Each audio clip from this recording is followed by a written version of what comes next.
Isang kasal, dalawang taksil, isang pusong winasak.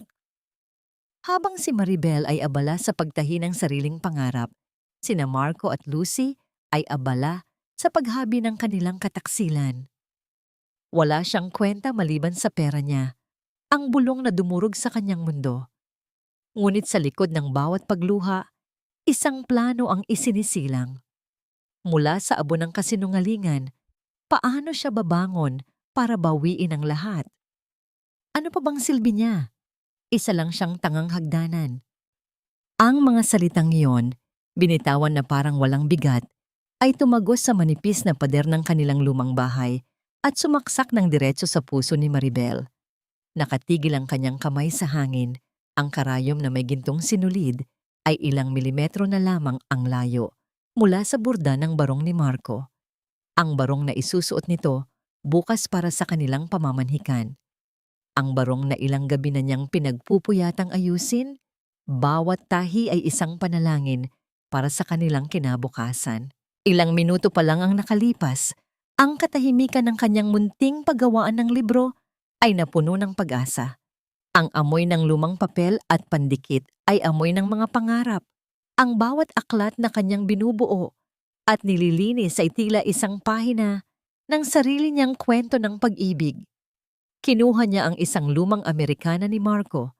Plinano niyang labhan iyon upang maging malinis ang lahat para sa malaking araw. At sa bulsa niyon, sa gitna ng mga hibla ng tela, may nakapa siyang isang papel na tila matagal nang nalimutan. Isang bank withdrawal slip. Nangunot ang kanyang noo.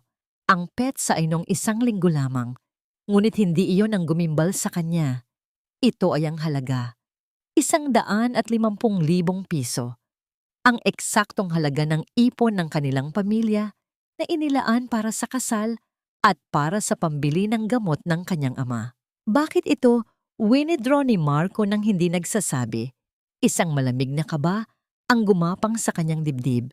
Ngunit pilit niya itong iwinaksi. Baka may sorpresa lang ito para sa kanya. Baka may pinaglaanan itong mas mahalaga. Si Marco niya iyon. Hindi siya kayang lokohin ito. At sa kanya narinig ang tawanan mula sa kusina. Ang halakhak ni Lucy, ang kapatid na kanyang itinuring na parang sariling anak, na sinundan ng malambing na boses ni Marco. At ang mga sumunod na salita, ang tuluyang dumurog sa lahat. Konting tiis na lang, pagkatapos ng kasal, atin na lahat. Narinig niyang sabi ni Marco. Yung lupa sa probinsya, madali ko nang maisasalin sa pangalan ko kapag kasal na kami. Paano si ate? Tanong ni Lucy. Ang boses ay walang bahid ng pag-aalala. Tanging kuryosidad lamang. At doon binitiwan ni Marco ang hatol. Ano pa bang silbi niya? Isa lang siyang tangang hagdanan. Ginamit natin para makaakyat. At kapag nasa itaas na, iiwan na. Biglang nawala ng tunog ang paligid. Ang marahang pag-indayog ng kamay ng lumang orasan sa pader, ang malayong tahol ng aso, ang pagpatak ng tubig mula sa gripo. Lahat ay naglaho. Ang tanging naririnig na lamang ni Maribel ay ang matinis na ugong sa loob ng kanyang tainga at ang malakas na pagkabog ng kanyang puso na tila gustong kumawala sa kanyang dibdib. Ang barong sa kanyang kandungan ay biglang bumigat. Ang tela ay naging magaspang sa kanyang balat. Ang amoy ng lumang papel at pandikit na dati nagbibigay sa kanya ng ligaya ay tila naging amoy ng pagkabulok. Ate, nandyan ka pala. Napaangat ang tingin ni Maribel. Nakatayo sa pintuan si Lucy, may dalang isang baso ng malamig na tubig. Ang ngiti sa kanyang mga labi ay kasing tamis ng lason. Sa likod nito ay si Marco. Ang mga mata ay puno ng paglalambing na ngayon ay alam na niyang isang kasinungalingan. Mukhang pagod ka na, mahal, sabi ni Marco. Lumapit ito at marahang hinaplos ang kanyang balikat. Kami na sana ni Lucy ang gagawa niyan. Bawat pagdampi ng mga daliri nito sa kanyang balat ay tila nag-iiwan ng paso. Gusto niyang sumigaw. Gusto niyang isampal sa kanilang mga mukha ang resibo. Gusto niyang ibato ang barong na simbolo ng kanyang katangahan. Pero wala. Walang salitang lumabas sa kanyang bibig. Tila may bumikig sa kanyang lalamunan. Isang malaking buhol ng sakit at pagtataksil. Naramdaman niya ang panginginig ng kanyang mga kamay. Bago pa nila mapansin, mabilis niyang itinago ang bank slip sa bulsa ng kanyang palda. "Okay ka lang, ate? Namumutla ka?" tanong ni Lucy. Ang kunwaring pag-aalala sa boses nito ay isang insulto. Pumikit si Maribel ng mariin. Medyo nahilo lang ako. Siguro sa pagod." Ang mga salita ay tila galing sa ibang tao. Ang boses niya ay basag at mahina. Sa isang iglap, nabitawan niya ang karinderya ng sinulid na hawak niya. Gumulong ito sa sahig na semento, nag-iwan ng gintong hibla na tila isang linyang gumuhit sa pagitan ng kanyang nakaraan at ng hinaharap na ninakaw sa kanya. Sinundan ng lahat ng kanilang mga mata ang paggulong nito hanggang sa tumigil ito sa paanan ni Marco. Walang emosyon itong pinulot ni Marco at inilapag sa mesa. "Magpahinga ka na, mahal," ulit nito at marahang hinalikan siya sa noo. "Kailangan mong maging pinakamaganda bukas. Malaking araw para sa atin." Tumango lamang si Maribel, hindi magawang salubungin ang kanyang mga mata. Naramdaman niya ang kanilang pag-alis, ang kanilang mga anino na naglaho sa dilim, at naiwan siyang mag-isa sa katahimikan ng kanyang winasak na mundo. Nakatitig siya sa barong. Ang isang tahi na hindi niya natapos ay tila isang sugat na nakanganga. Paano? Paano niya haharapin ang umaga? Dala-dala ang isang pusong basag sa ilalim ng isang ngiting buo. Ang malamig at matigas na pakiramdam ng papel ng resibo sa kanyang bulsa ang gumising kay Maribel kinaumagahan. Mas maaga pa sa sikat ng araw. Hindi siya nakatulog. Bawat pagpikit niya ay nagbabalik sa kanyang isipan ang boses ni Marco, ang halakhak ni Lucy, ang mga salitang humahati sa kanyang pagkatao. Dahan-dahan siyang bumangon, iniingatang hindi makalikha ng anumang ingay. Ang bawat sulok ng bahay na dati nagbibigay sa kanya ng kapayapaan ay tila naging isang hawla. Ang bawat gamit ay isang paalala ng mga kasinungalingang kanyang pinaniwalaan. Pumunta siya sa kusina, umaasang makahanap ng kaunting katahimikan, ngunit natigilan siya sa kanyang nakita. Nakaupo na roon ang kanyang ama, si Tatay Lito, habang marahang hinihigop ang kanyang mainit na kape. Ang mukha nito ay may ngiti, isang nangiting hindi nakikita ni Maribel sa loob ng maraming buwan. Sa tabi ng kanyang tasa, nakahanay ang mga gamot nito para sa puso. "Anak, ang aga mo yata," bati ni Tatay Lito. Ang boses ay puno ng sigla. "Hindi ka na siguro makapaghintay para mamaya, ano?" Ang mamanhikan na rin sa wakas, ang binata ni Remedios. Isang matalim na kirot ang naramdaman ni Maribel. Ang kagalakan sa mukha ng kanyang ama ay isang salamin ng sarili niyang nawalang pangarap. Paano niya sasabihin ang katotohanan? Ang balitang ito ay hindi lang sisira sa mga pangarap ng kanyang ama. Maaari itong sumira sa puso nito sa literal na paraan. Doon, sa harap ng kanyang nagagalak na ama, gumawa siya ng isang desisyon na kasing bigat ng buong mundo. Hindi pa ngayon, hindi pa niya sasabihin, pilit siyang ngumiti. "Opo, Itay, medyo kinakabahan lang po." Ang pagsisinungaling ay dumulas sa kanyang mga labi na parang langis, madulas at marumi. Maya-maya pa, ang kusina ay napuno na ng ingay. Dumating si Marco, dala ang isang supot ng mainit na pandesal, at si Lucy, na agad nagtimpla ng kape para sa lahat. Ang kanilang pag-arte ay perpekto. Si Marco, ang perpektong magiging manugang, na magalang na nagmano sa kanyang ama. Si Lucy, ang perpektong kapatid, na inaasikaso ang lahat. Para silang isang masayang pamilya mula sa isang pelikula. "Hayaan mo na yan, ate. Kami na ni Marco ang bahala rito. Magpaganda ka na lang para sa pamamanhikan," sabi ni Lucy habang inaagaw sa kanya ang mga plato. "Tama si Lucy, mahal. Relax ka lang. This is your day." Dagdag ni Marco at hinawakan ng kanyang kamay sa ibabaw ng mesa. Ang init ng kamay nito ay nanunuot at kinailangan ni Maribel ang lahat ng kanyang lakas para hindi bawiin ang sariling kamay. Dumating si Aling Remedios na tila isang reyna. Ang tindig ay matikas at ang mga mata ay mapanuri. May dala itong isang paper bag mula sa isang mamahaling department store. "Lucy, iha, ito pala ang pasalubong ko sa'yo." Sabi nito, iniabot ang regalo kay Lucy na may kasama pang halik sa pisngi. "Bagay na bagay sa'yo yan." Pagkatapos ay bumaling ito kay Maribel. Walang regalo, walang halik. Isang matalim na tingin lamang mula ulo hanggang paa. "Oh Maribel, nandyan ka pala. Ayusin mo ang sarili mo mamaya ha. Ayokong mapahiya ang anak ko sa mga kamag-anak natin." Ang bawat salita ni Aling Remedios ay isang parinig, isang paalala na sa mata nito, si Maribel ay hindi sapat, na siya ay isang swerte lamang. Hindi na nakatiis si Maribel. Kailangan niyang malaman.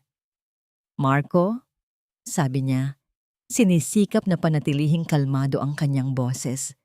"Naalala ko lang, yung ipon natin sa bangko, na-check mo na ba kamakailan?" Nakita niya ang bahagyang paninigas ng panga ni Marco. Isang kislap ng gulat sa mga mata nito bago ito mabilis na ngumiti. "Bakit mo naman naitanong, mahal? Siyempre, nandoon pa yon. Huwag kang mag-alala. Ligtas ang pera natin." Hinawakan nito ang kanyang pisngi. "Ay naku, baka stressed ka lang talaga sa kasal. Huwag kang masyadong mag-isip. Nawawalan ka na ba ng tiwala sa akin?" Ang mga salitang iyon ay isang sampal. Binaliktad nito ang sitwasyon. Siya pa ngayon ang nagdududa. Siya pa ang may problema. Isang perpektong gaslighting. Natahimik na lamang siya. Tumayo siya at nagsimulang maghugas ng mga plato. Nakatalikod sa kanila para itago ang mga luhang nagbabadyang tumulo. Ang kanilang masayang usapan ay tila mga bubuyog na umuugong sa kanyang paligid, ngunit wala siyang maintindihan. Nang biglang may nahagip ang kanyang mata. Isang tasa na may maliit na basag malapit sa hawakan.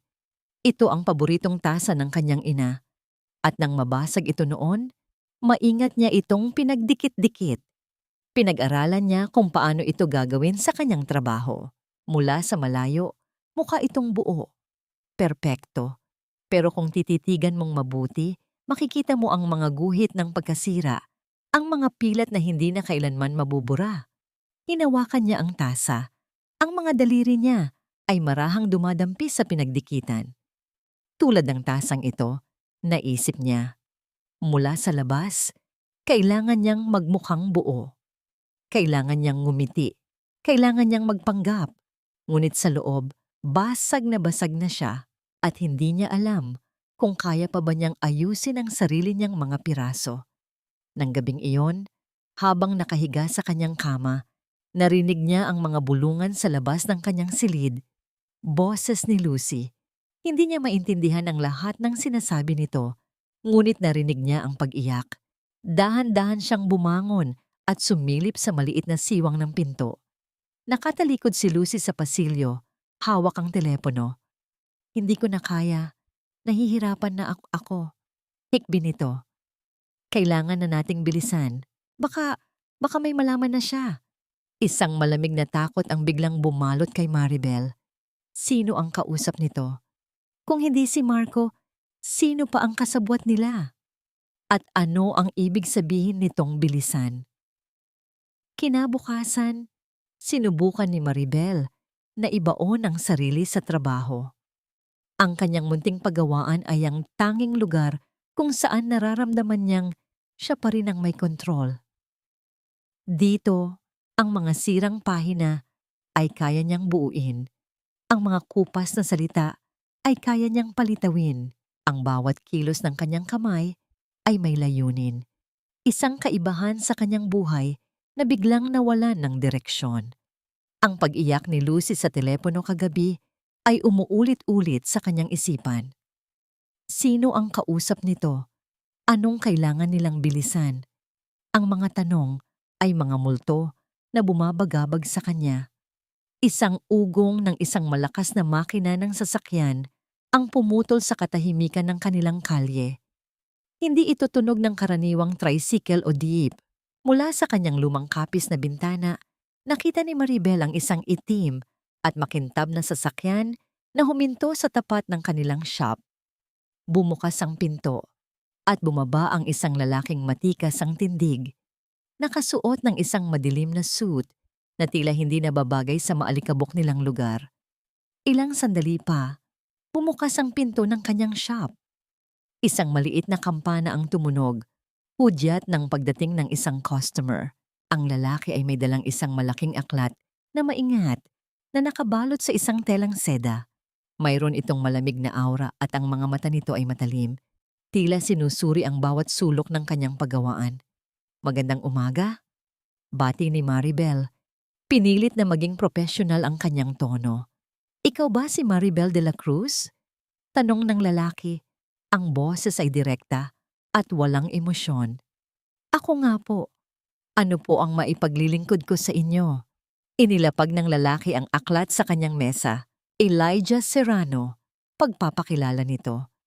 I need this restored. It's an old family ledger. It's very important. Maingat na inalis ni Maribel ang telang nakabalot dito. Ang ledger ay makapal, nababalutan ng balat na may mga lamat na ng panahon. Ang mga pahina sa loob ay naninilaw na at marupok. Ngunit ang sulat kamay sa mga ito ay malinaw pa rin. Isang amoy ng kasaysayan ang humalimuyak mula rito. Ang ganda. Bulong ni Maribel. Ang kanyang mga daliri ay marahang dumadampi sa ibabaw nito. Kailangan ng masusing pag-iingat dito. Matatatanggal natin ang mga mantsa, mapapatibay ang spine, at maproprotektahan ang bawat pahina. Habang ipinapaliwanag niya ang proseso, napansin ni Maribel na nakatitig sa kanya si Elijah. Ngunit hindi ito isang tingin ng paghanga, kundi isang tingin ng masusing pag-aaral. Sa unang pagkakataon, nakaramdam siya ng bahagyang kaba. Habang maingat niyang binubuklat ang mga unang pahina ng ledger, isang pangalan ang nakakuha ng atensyon ni Elijah. Nakasulat sa isang entry na may petsang 30 taon na ang nakalilipas. Utang na loob kay Ginoong Lito de la Cruz, si Tatay Lito, ang pangalan ng kanyang ama. Nakikita ni Elijah ang pagbabago sa mukha ni Maribel nang mabasa niya ang pangalan.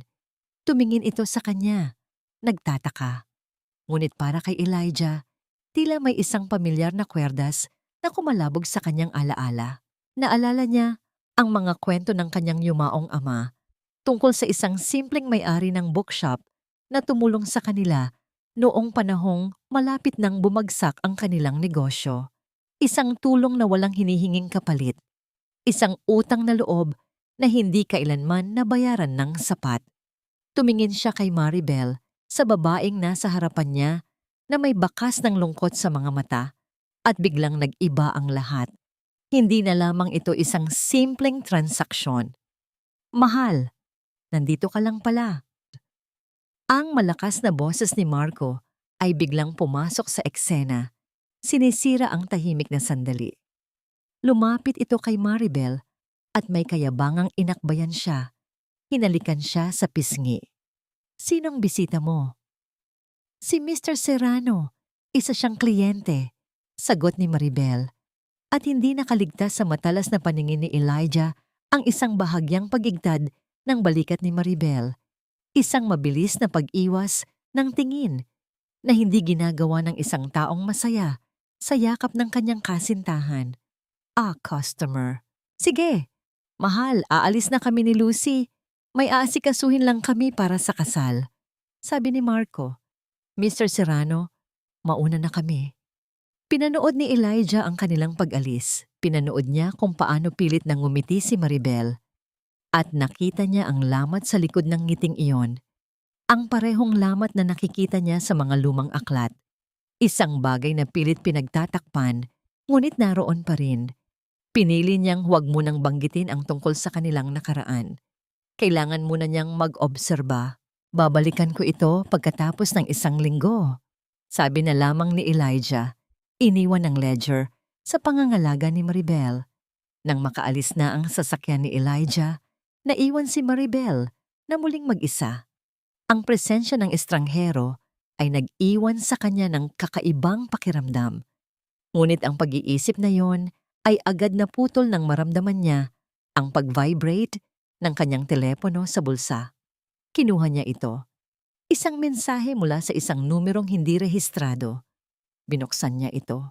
5 salita lamang ang nakasulat, ngunit sapat na yon para manlamig ang kanyang buong katawan.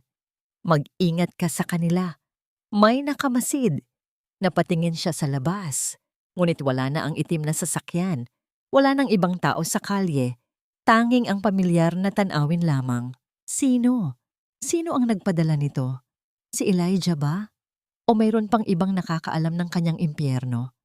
Bakit ba ang hilig mong maghinala, Maribel?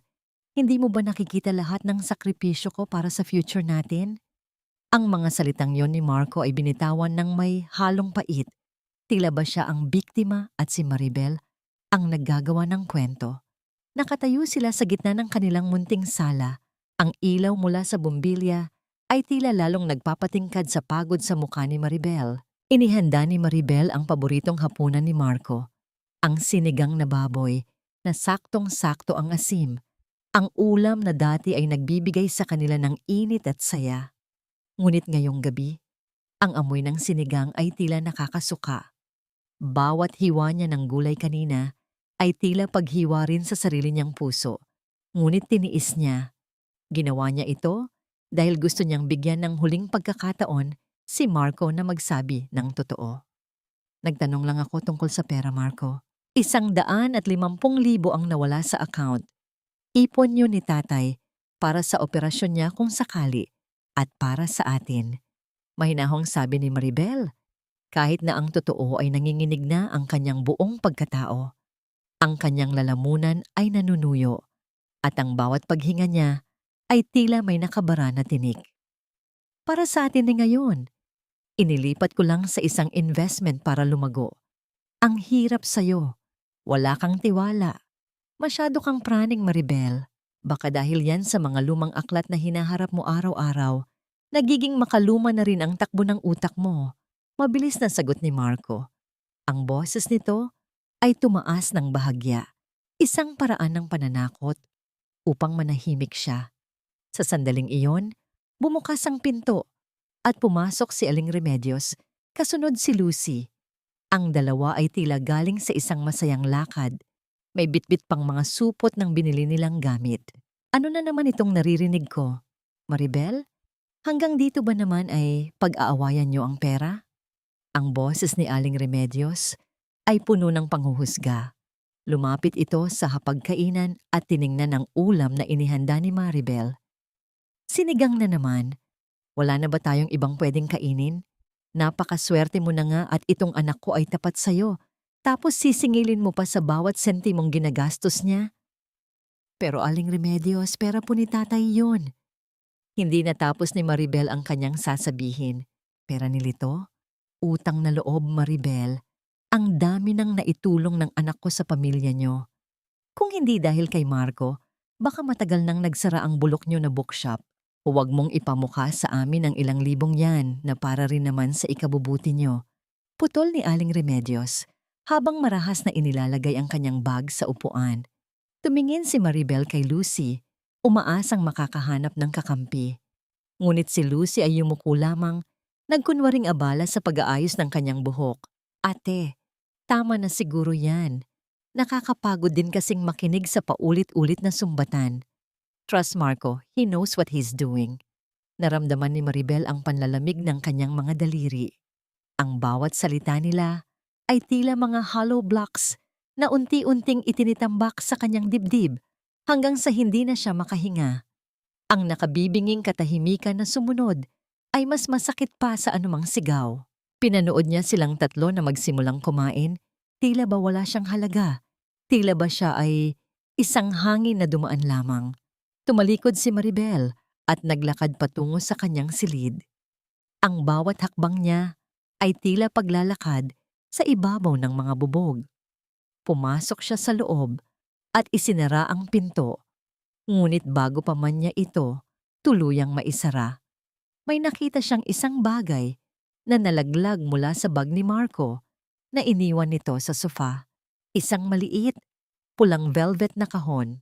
Dahan-dahan, sa kabila ng takot na baka mahuli siya, lumabas si Maribel at pinulot ang kahon.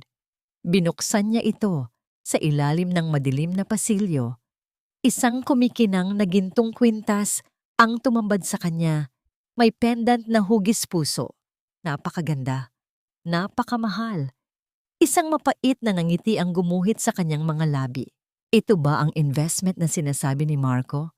Ito ba ang dahilan kung bakit nawala ang pera para sa gamot ng kanyang ama?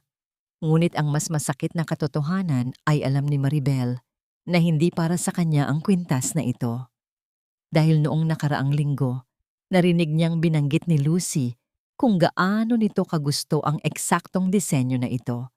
Ibinalik niya ang kahon sa loob ng bag ni Marco.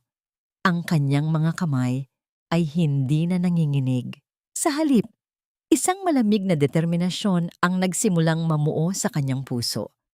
Nang gabi ring iyon, habang ang lahat ay himbing na sa pagtulog, kinuha ni Maribel ang kanyang luma at punit-punit na notebook. Sinimulan niyang isulat ang bawat detalye, bawat halaga, bawat kasinungalingan. Tulad ng pagpapanumbalik niya sa mga pahina ng isang sirang aklat, sisimulan na rin niyang pagtagni-tagniin ang ebidensya ng kanilang pagtataksil. Ngunit isang bagay ang hindi niya maalis sa kanyang isipan, ang misteryosong text message. Mag-ingat ka sa kanila. May nakamasid. Sino ang nakakakita sa lahat ng ito? At hanggang kailan niya kayang dalhin ang maskara ng isang tangang biktima bago siya tuluyang lamunin ang sarili niyang galit? Minsan, ang pinakamatibay na pandikit ay hindi sapat para pagdugtungin ang mga bagay na sadyang durog na. Bulong ito ni Maribel sa sarili habang nakatitig sa isang pahina ng lumang ledger ni Elijah Serrano.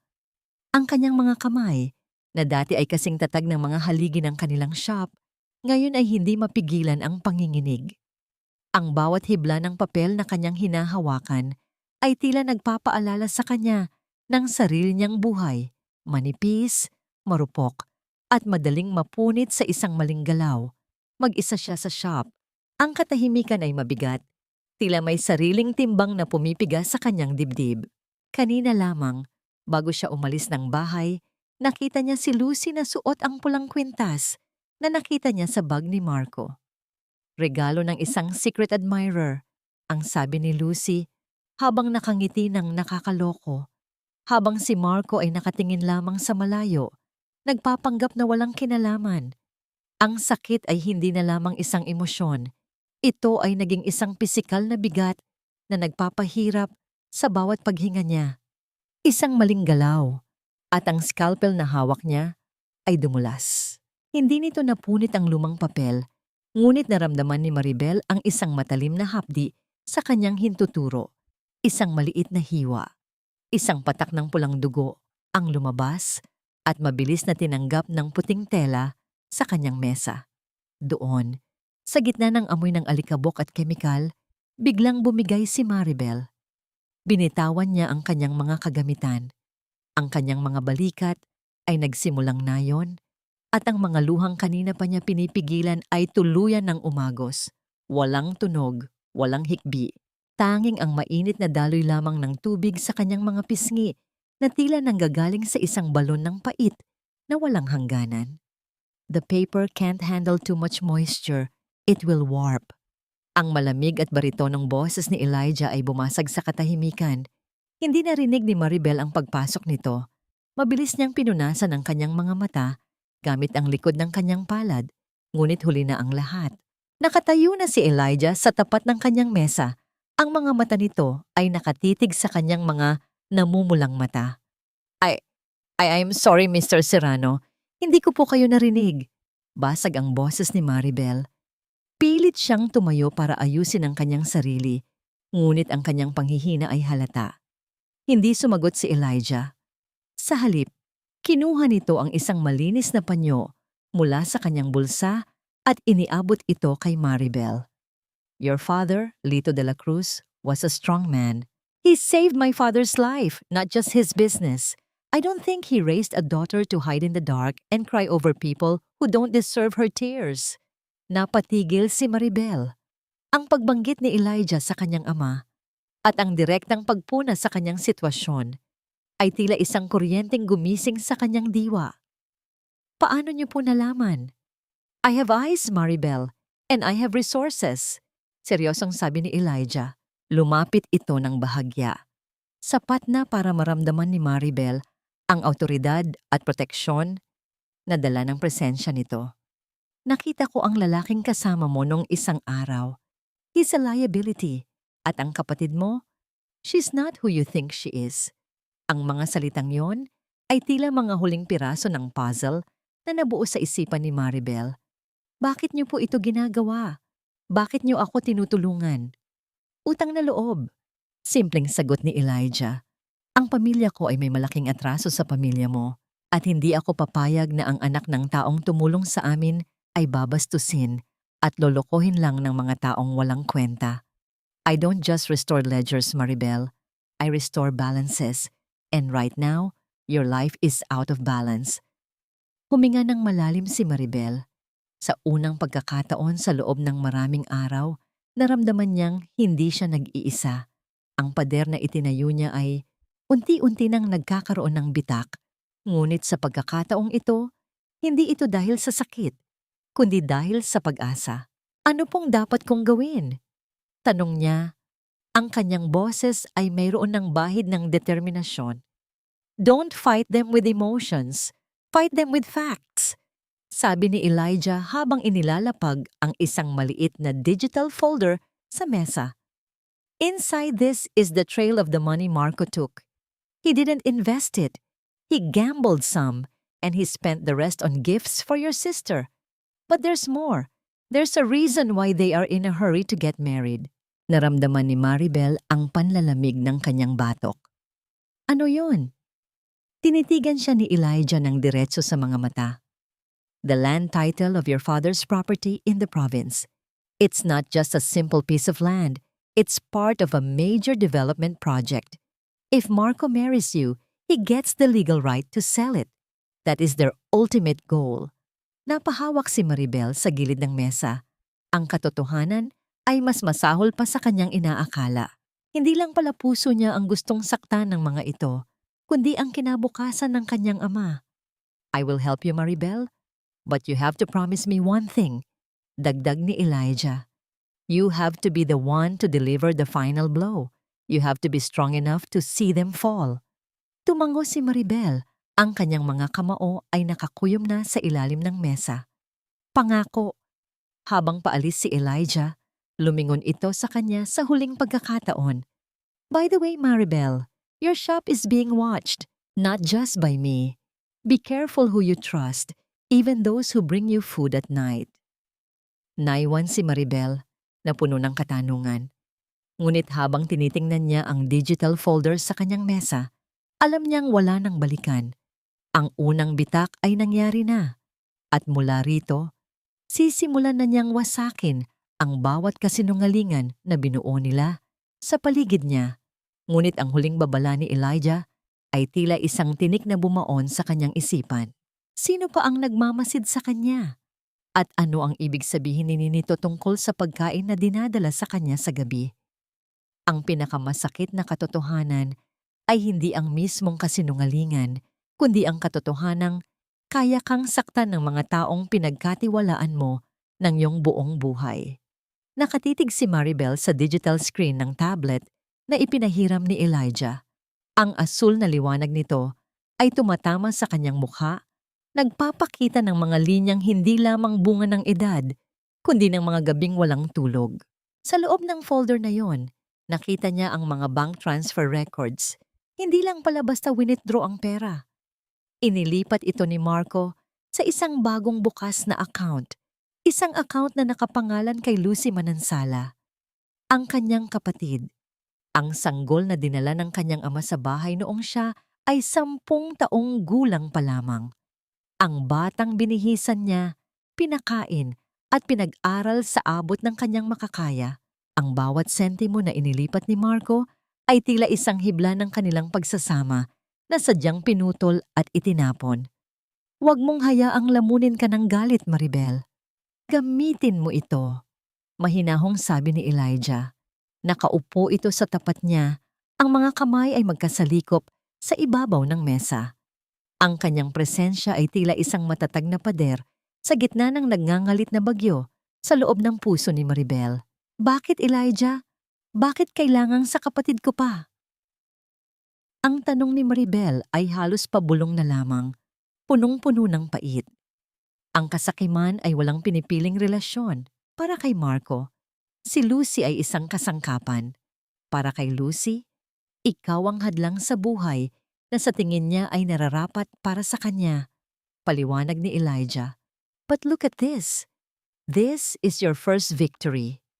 Itinuro ni Elijah ang isang dokumento sa screen. Isa itong digital copy ng isang luma at selyadong dokumento mula sa Land Registration Authority. Ito ang titulo ng lupa sa probinsya.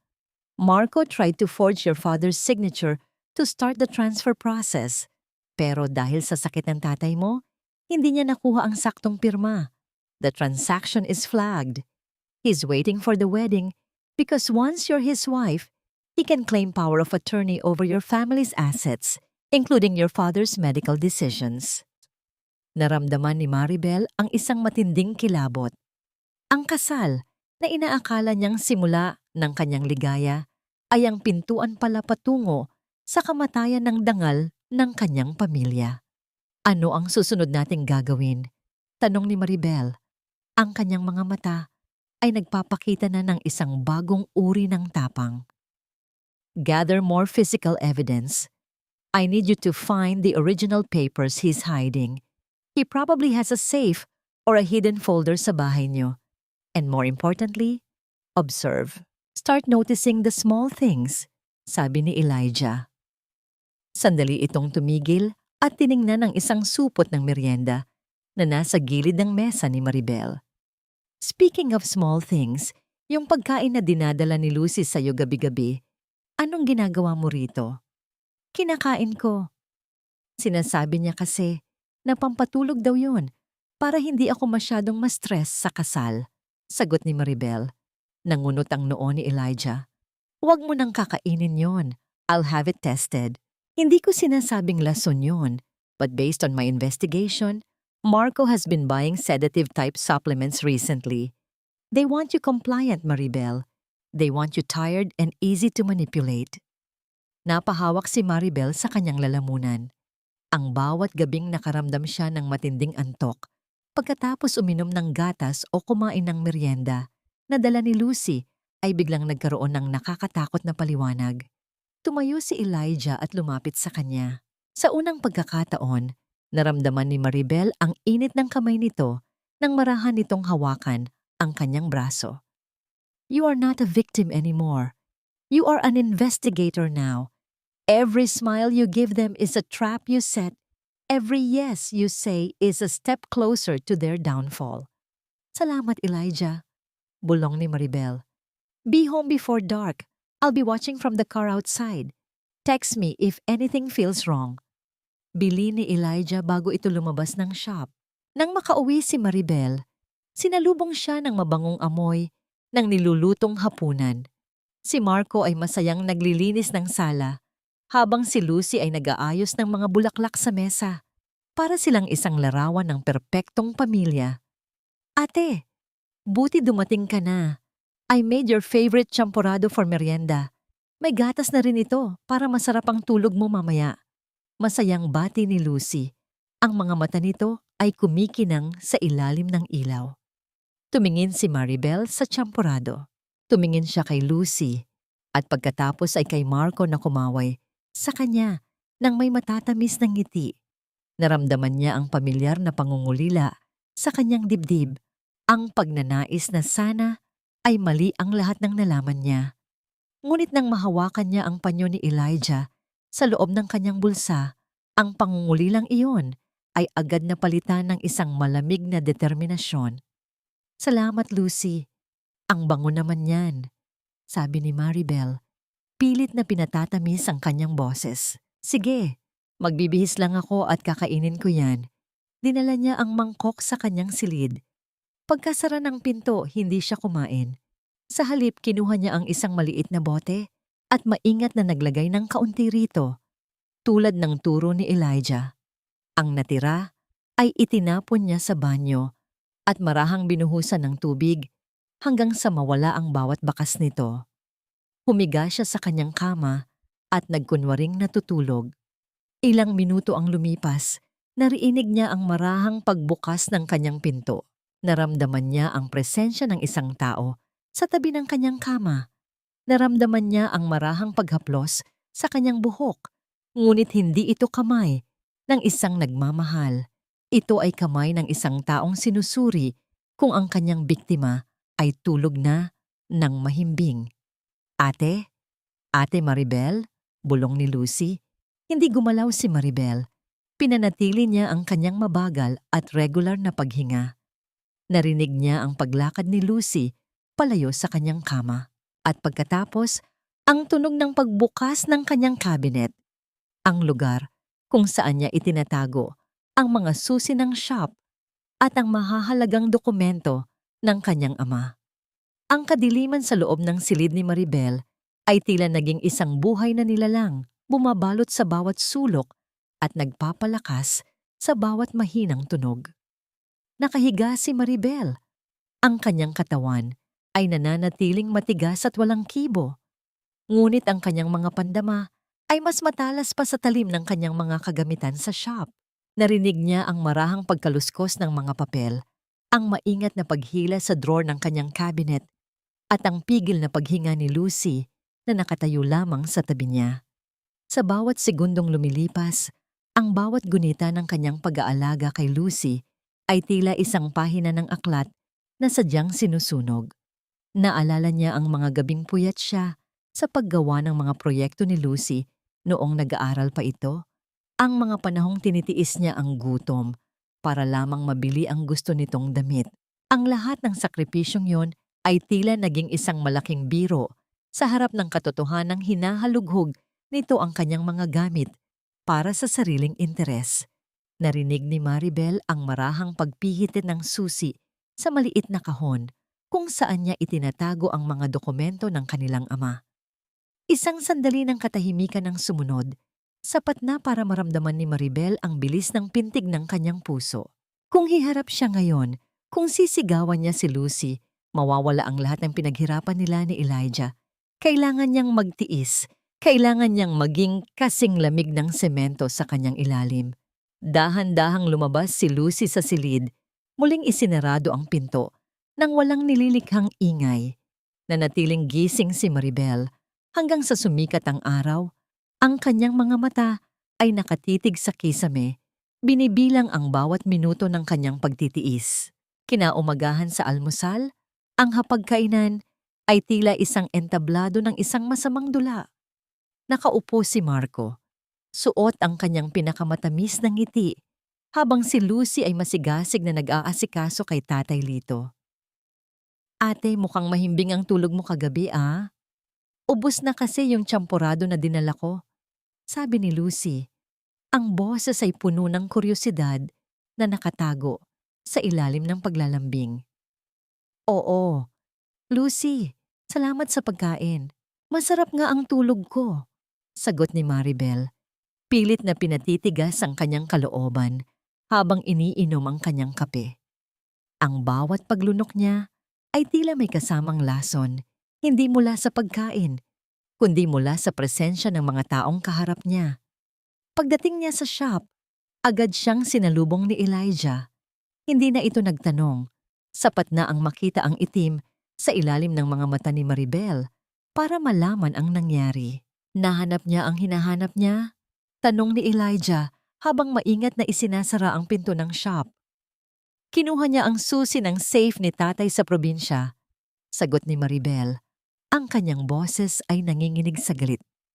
"They are planning to go there this weekend, Elijah," sabi ni Marco. Kailangan daw nilang asikasuhin ang mga huling detalye para sa kasal, pero alam ko na ang totoo. Let them go, sabi ni Elijah. Ang kanyang tinig ay kalmado at puno ng katiyakan. Habang wala sila, kailangan nating mahanap ang orisinal na kasulatan na itinatago ni Marco. I have a contact who confirmed that the investment he mentioned is a shell company. Ang pera niyo ay hindi lumalago, Maribel. It's being drained. Habang nag-uusap sila, narinig nila ang paghinto ng isang sasakyan sa tapat ng shop. Hindi ito ang sasakyan ni Elijah. Ito ay ang lumang van na pagmamay-ari ni Marco. Bumaba si Marco, ang kanyang muka ay may bakas ng pagmamadali at pagdududa. Pumasok ito sa shop at agad na napatitig kay Elijah na nakatayo malapit kay Maribel. Isang mabigat na tensyon ang namayani sa pagitan ng dalawang lalaki. Mahal, anong ginagawa ng lalaking ito rito ng ganitong oras?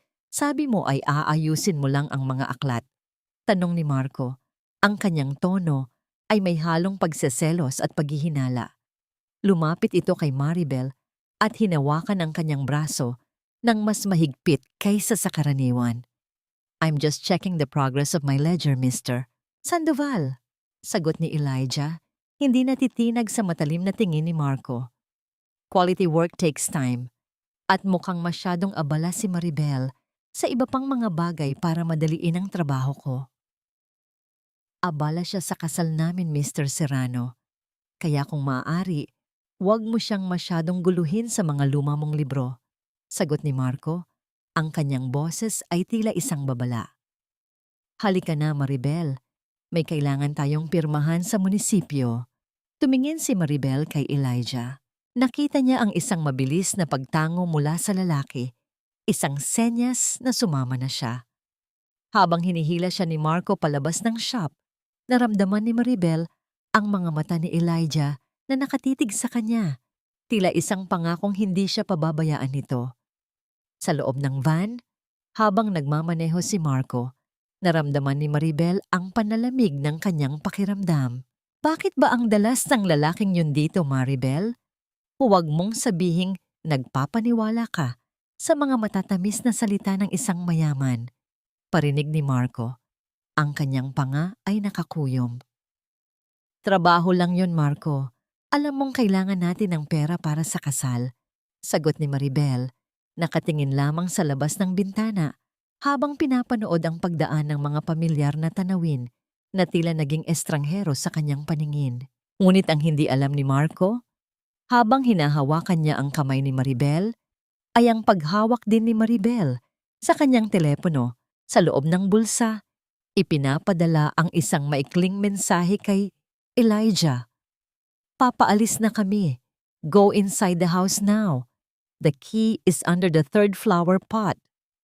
Ang laban ay hindi na lamang tungkol sa pagtatago. Ito ay tungkol na sa kung sino ang mas mabilis na makakahanap sa katotohanang nakabaon sa ilalim ng mga kasinungalingan.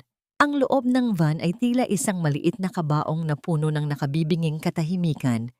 Basag lamang ng mahinang ugong ng makina habang binabaybay nila ang daan patungo sa munisipyo. Mahigpit ang hawak ni Marco sa manibela. Ang kanyang mga buko-buko ng daliri ay pumuputi sa tindi ng kapit. Sa bawat sulyap niya kay Maribel, ramdam ng dalaga ang init ng suspetsa na tila nanunuot sa kanyang balat. Napatingin si Maribel sa kanyang sariling mga kamay na nakapatong sa kanyang kandungan. Doon, nakita niya ang isang maliit at lumang peklat sa hintuturo ni Marco. Isang sugat na nakuha nito 3 taon na ang nakalilipas nang tulungan siyang ayusin ang bumagsak na estante sa shop. Naalala niya kung paano niya ito dinalhan ng gamot, kung paano siya naniwala na ang lalaking ito ang magiging katuwang niya sa habang buhay. Isang mapait na alaala na ngayon ay tila isang lason na dahan-dahang pumapatay sa kanyang tiwala. Habang tumatagal ang biyahe, tila bumabalik ang kanyang gunita. 10 taon na ang nakalilipas. Sariwa pa sa kanyang isipan ang araw na dinala ng kanyang ama ang isang maliit at nanginginig na batang babae sa kanilang pintuan. Maribel, Ito si Lucy, sabi ng kanyang tatay Lito noon. Ang boses ay puno ng habag. Wala na siyang magulang. Dito na siya sa atin titira. Ituring mo siyang tunay na kapatid. Naalala ni Maribel kung paano niya ibinigay ang kanyang paboritong manika, kung paano niya hinati ang kanyang baon para lang hindi magutom si Lucy. Isinakripisyo niya ang sariling pagkakataon na makapag-aral sa kolehiyo sa Maynila upang matustusan ang matrikula ni Lucy sa isang prestihiyosong paaralan. Siya ang panganay, ang haligi, ang taga-ayos ng lahat ng gusot. Sa bawat pagod, ang iniisip niya lang ay ang kinabukasan ng kanyang kapatid. Nabalik lamang ang diwa ni Maribel nang marinig niya ang malakas na paghinto ng sasakyan. Narito na sila sa harap ng munisipyo. Bakit parang malalim ang iniisip mo, mahal? Tanong ni Marco. Ang boses ay malambing ngunit may kalakip na talim. Iniisip mo pa rin ba ang Mr. Serrano na yon? Iniisip ko lang si Tatay Marco at ang mga dokumentong kailangan nating ayusin. Sagot ni Maribel. Pilit na pinatitigas ang kanyang kalooban. Pumasok sila sa loob ng gusali. Ang amoy ng lumang papel at selyo ay pamilyar kay Maribel.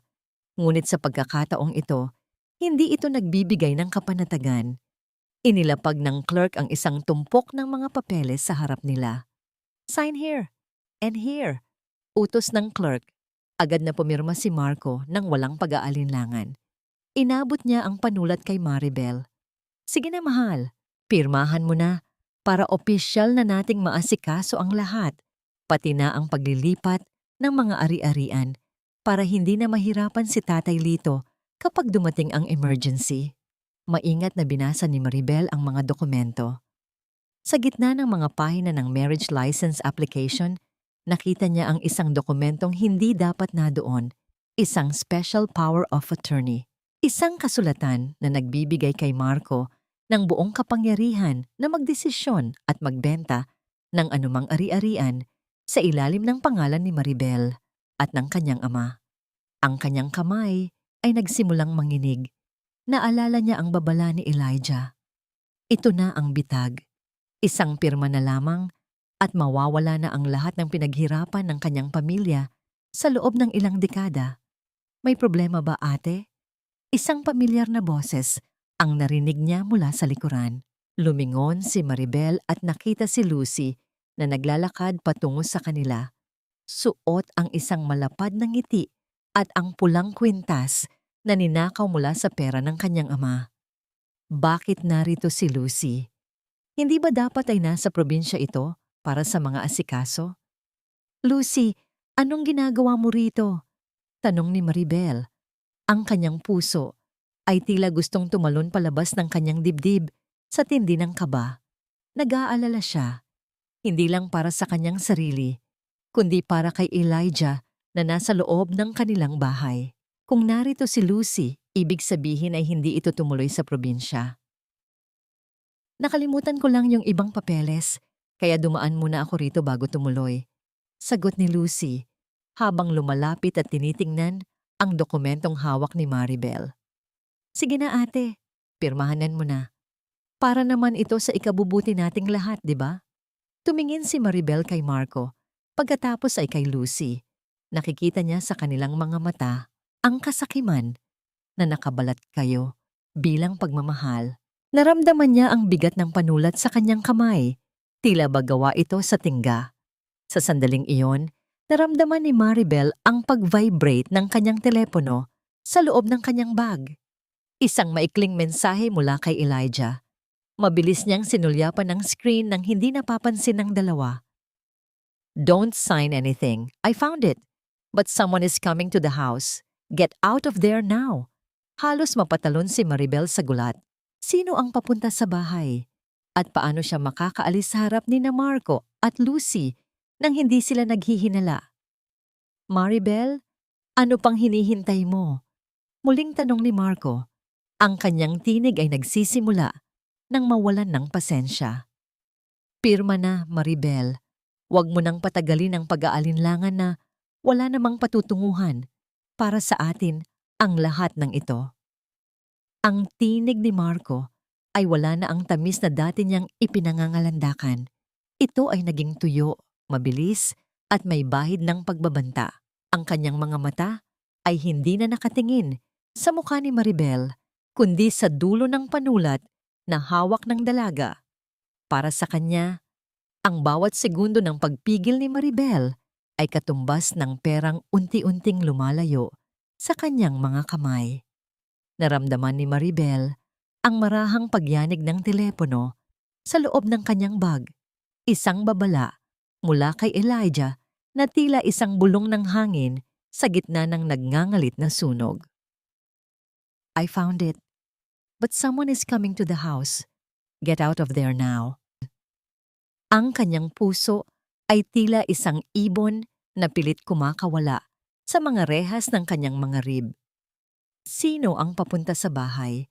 At anong ebidensya ang nahanap ni Elijah? Sa kabila ng takot, isang mapait na ngiti ang muntik ng sumilay sa kanyang mga labi. Ang panulat na hawak niya ay tila naging isang mainit na bakal. Ang special power of attorney na nasa harap niya ay hindi lamang isang dokumento.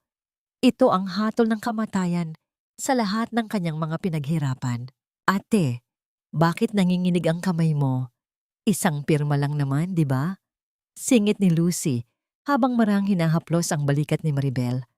Ang hawak nito ay tila isang ahas na dahan-dahang pumupulupot sa kanyang leeg. Iniisip mo pa ba yung sinabi ni Mr. Serrano? Huwag kang makinig sa estrangherong yon. Kami ang pamilya mo. Pamilya. Ang salitang yon ay tila isang malaking insulto sa pandinig ni Maribel. Ang pamilyang kanyang binuo, inalagaan, at pinoprotektahan ay siya ring pamilyang dahan-dahang humuhukay ng kanyang libingan. Tumingin si Maribel sa clerk na naghihintay. Pagkatapos ay kay Marco. Nahihilo ako, Marco. Hindi ko kaya. Ang dilim ng paningin ko. Isang mabilis na pag-arte, isang huling baraha para makatakas. Hinayaan ni Maribel na malaglag ang panulat sa sahig. Ang tunog nito, nang tumama sa semento, ay tila isang hudyat ng kanyang paglaya mula sa sandaling iyon. Napahawak siya sa kanyang ulo at dahan-dahang sumandal sa sandalan ng upuan. Ano ba, Maribel? Ngayon pa. Pirmahan mo na muna bago ka magpahinga. Ang boses ni Marco ay puno na ng inis. Wala na ang pagpapanggap ng pag-aalala. Ang tanging mahalaga sa kanya ay ang tinta sa papel. Marco, hindi niya talaga kaya. Tignan mo, namumutla siya. Sabi ni Lucy, bagaman ang kanyang boses ay puno ng pagdududa. Dalhin muna natin siya sa labas para makalanghap ng hangin. Habang inaalalayan siya ng dalawa palabas, naramdaman ni Maribel ang pagkakataon. Naiwan ko ang gamot ko sa kotse at kailangan ko ring pumunta sa banyo. Mauna na kayo sa sasakyan. Susunod ako. Sasamahan na kita, ate. Mabilis na sabi ni Lucy. Hindi na. Kaya ko na. Mag-order na lang kayo ng tubig sa labas. Giit ni Maribel. Ang kanyang tinig ay may halong pakiusap na tila totoo. Nang makitang lumakad na ang dalawa patungo sa exit, mabilis na pumasok si Maribel sa loob ng banyo ng munisipyo. Pagkasara ng pinto, agad niyang kinuha ang kanyang telepono. Ang kanyang mga daliri ay nanginginig habang tinatawagan si Elijah. Elijah, sino ang papunta sa bahay? Anong nahanap mo? Ang kanyang bulong ay puno ng takot. Si Aling Remedios, hindi siya tumuloy sa palengke. Papunta na siya riyan para tignan kung nakaalis na kayo at para kunin ang isang bagay sa kwarto ni Marco. Mabilis na sagot ni Elijah sa kabilang linya. Maribel, nahanap ko ang orisinal na titulo ng lupa at ang mga resibo ng pagsusugal ni Marco. Nakaipit ang mga ito sa likod ng isang lumang frame ng litrato sa kwarto niya. I have to leave now before she catches me. Huwag! Elijah, huwag kang lalabas sa pintuan. May mga kapitbahay na nakamasid. Gamitin mo ang bintana sa likod ng shop, yung malapit sa mga lumang estante. Bilin ni Maribel.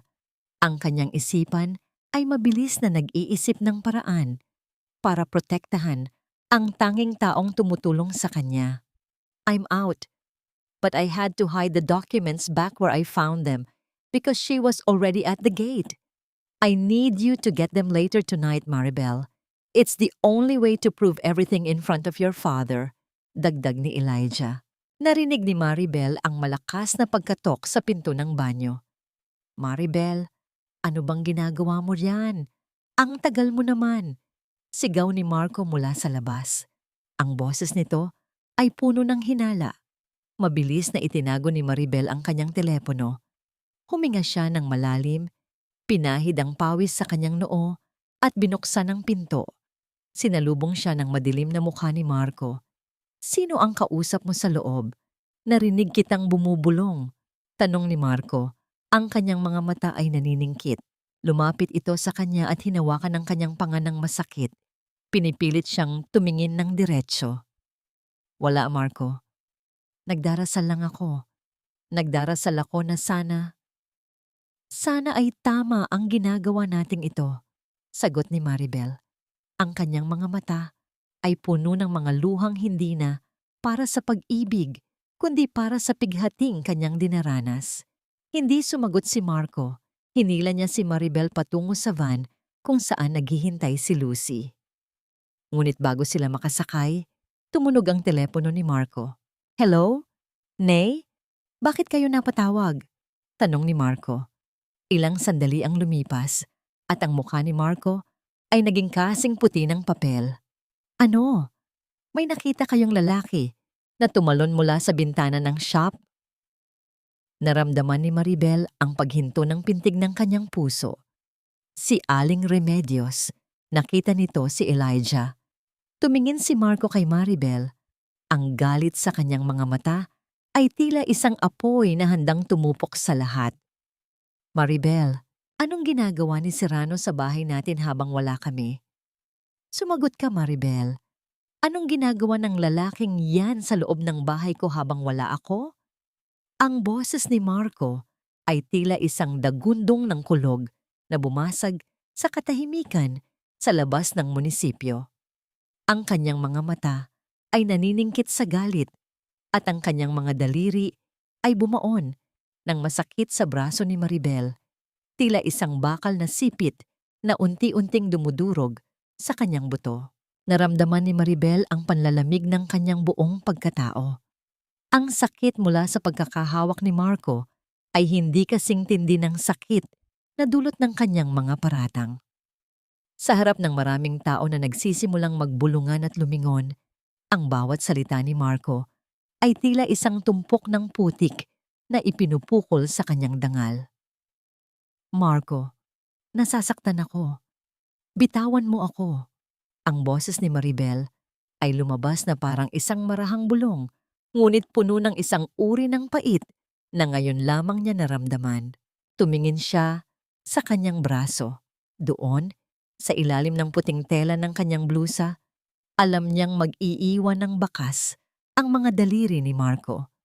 Isang itim at asul na pilat na magsisilbing tanda ng pagmamahal na kanyang pinaniwalaan. Isang malupit na kabalintunaan na ang lalaking nangakong magbibigay sa kanya ng tahanan ay siya palang magiging dahilan kung bakit pakiramdam niya ay wala na siyang matuluyan. Baka magnanakaw, Marco. Maraming mahahalagang kagamitan sa shop at alam mong hindi selyado ang lahat ng bintana. Mabilis na depensa ni Maribel, pilit na pinatitigas ang kanyang kalooban. Bakit ako ang pinagbibintangan mo? Ako na narito? Kasama niyo, pilit na inaayos ang ating kinabukasan? Tumawa ng mapait si Marco, isang tunog na walang bahid ng saya. Magnanakaw? O baka naman ang magnanakaw na yun ang mismong kumuha ng puso mo? Huwag mo akong gawing tanga, Maribel.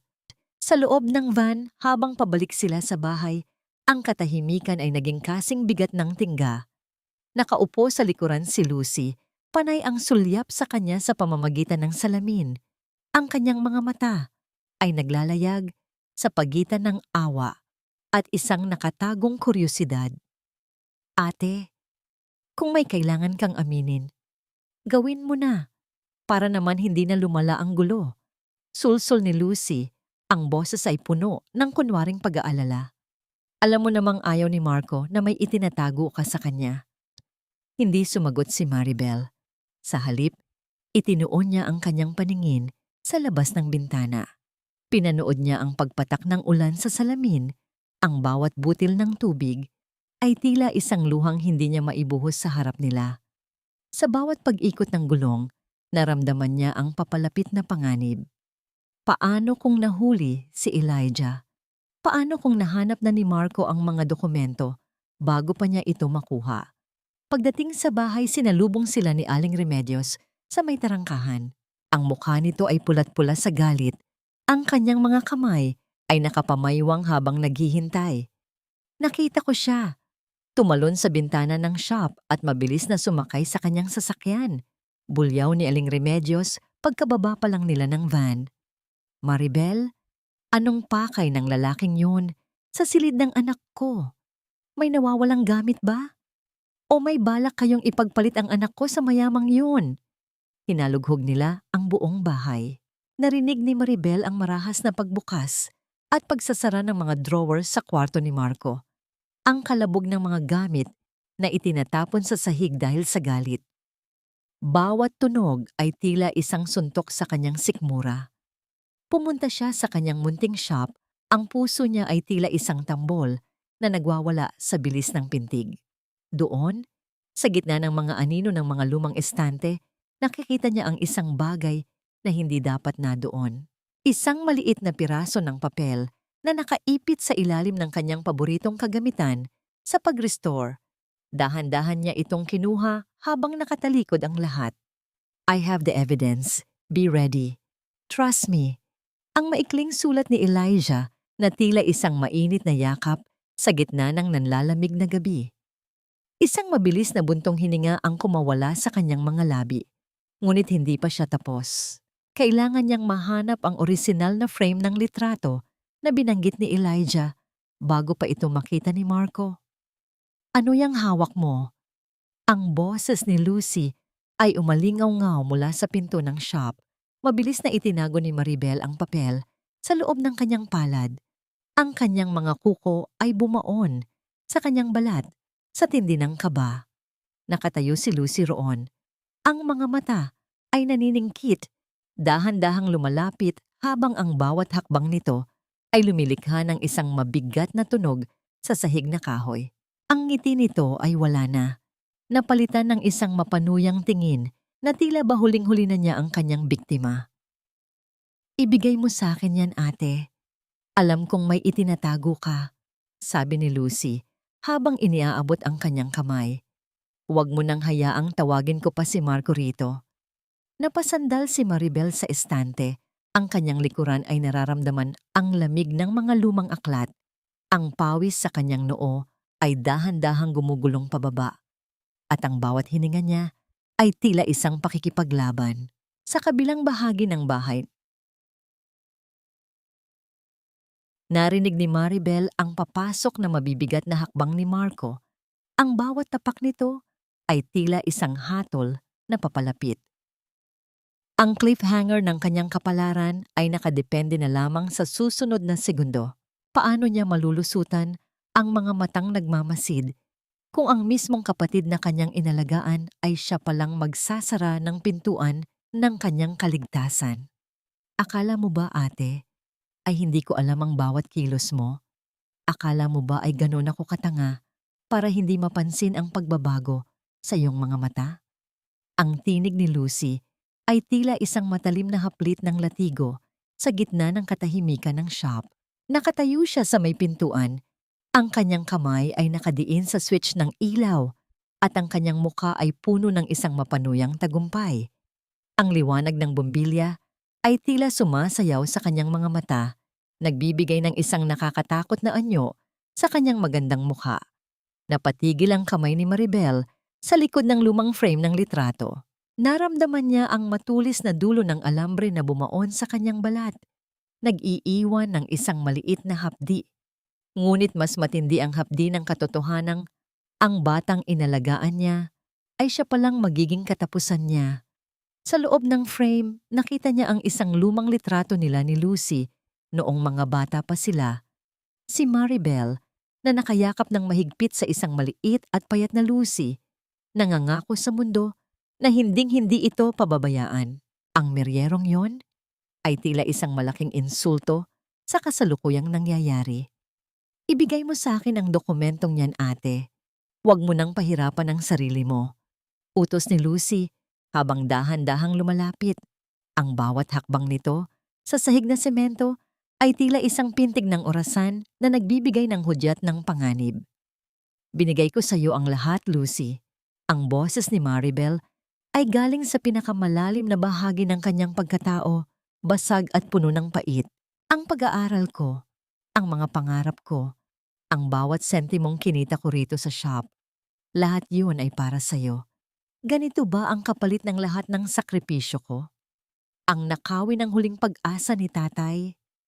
Tumawa ng mahina si Lucy, isang tunog na walang bahid ng saya. Sakripisyo? O pagpapakitang tao? Palagi mo na lang ipinapamukha sa akin na kailangan kitang pasalamatan. Pagod na akong maging anino mo, ate. Pagod na akong maging yung batang inampun lang na dapat laging tumanaw ng utang na loob. Karapatan ko ring sumaya at si Marco ang kaligayahan ko. Si Marco ay isang manggaganso, Lucy. Ginagamit ka lang niya para makuha ang lupa ni tatay. Sigaw ni Maribel. Ang kanyang mga mata ay nag-aapoy na sa galit. Sa isang mabilis na galaw, tuluyan niyang hinila ang mga papel mula sa likod ng frame. Mabilis na sumugod si Lucy para agawin ang mga dokumento. Nagkaroon ng isang maikling pagbubuno sa gitna ng shop. Ang mga lumang libro sa paligid ay tila mga piping saksi sa pagguho ng isang pamilya. Naramdaman ni Maribel ang kuko ni Lucy na bumaon sa kanyang braso, ngunit hindi niya binitiwan ang mga papel. Sa huli, naitulak niya si Lucy ng bahagya, sapat na para makalayo at makatayo ng matuwid.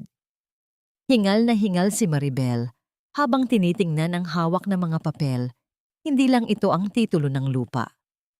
Sa ilalim ng mga dokumento, may isang kulay asul na sobre. Binuksan niya ito ng mabilis at binasa ang nilalaman. Ang kanyang puso ay tila tumigil sa pagtibok. Hindi lang pala lupa ang ibinibenta ni Marco. Isang kasunduan ito sa isang dayuhang kumpanya para gibain ang mismong shop na ito at itayo ang isang malaking warehouse. At ang mas masakit, may pirma na ito ni Lucy bilang saksi at isang huwad na pirma ni Maribel. Ito ba ang sinasabi mong kaligayahan, Lucy?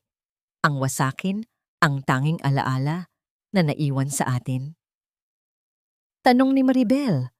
Ang kanyang mga luha ay tuluyan ng umagos, hindi dahil sa takot, kundi dahil sa matinding pagkadismaya.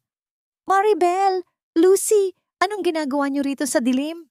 Ang boses ni Marco ay umalingaw-ngaw mula sa labas ng shop. Kasunod ang tunog ng mabibigat na hakbang sa balkonahe. Papasok na ito. Tumingin si Maribel sa paligid. Wala siyang mapagtataguan. Si Elijah ay wala na sa shop at si Lucy ay nakatayo sa harap ng tanging pintuan. Mabilis niyang isiniksik ang mga papel sa loob ng kanyang damit. Malapit sa kanyang puso at pilit na pinunasan ang kanyang mga mata. Wala, Marco. Nag-uusap lang kami ni ate tungkol sa mga dekorasyon para sa kasal. Sabi ni Lucy, mabilis na nagbago ang anyo nito tungo sa pagiging maamo at inosente. Lumingon ito kay Maribel at nagbigay ng isang matalim na tingin, isang babala na hindi pa tapos ang lahat. Pumasok si Marco. Ang kanyang mga mata ay naniningkit habang tinitingnan ang dalawa. Bakit parang gulo-gulo ang mga gamit dito? At bakit namumula ang mga mata mo, Maribel? Bago pa makasagot si Maribel, naramdaman niya ang pag-vibrate ng kanyang telepono sa loob ng kanyang bulsa. Isang tawag mula sa ospital kung saan naroon si Tatay Lito para sa kanyang check-up. Isang masamang kaba ang bumalot sa kanya. Excuse me, kailangan kong sagutin ito, sabi ni Maribel. Pilit na iniiwasan ang hawak ni Marco. Pagkasagot niya sa telepono, tila gumuho ang mundo ni Maribel sa narinig na balita mula sa nurse. Ang kanyang ama ay dinala sa emergency room dahil sa biglaang pag-atake sa puso. Ang maputing dingding ng silid sa ospital ay tila unti-unting sumasakal kay Maribel. Sa bawat mahinang tunog ng ventilator na nagbibigay ng hininga kay Tatay Lito, naramdaman ni Maribel ang bigat ng bawat segundong lumilipas.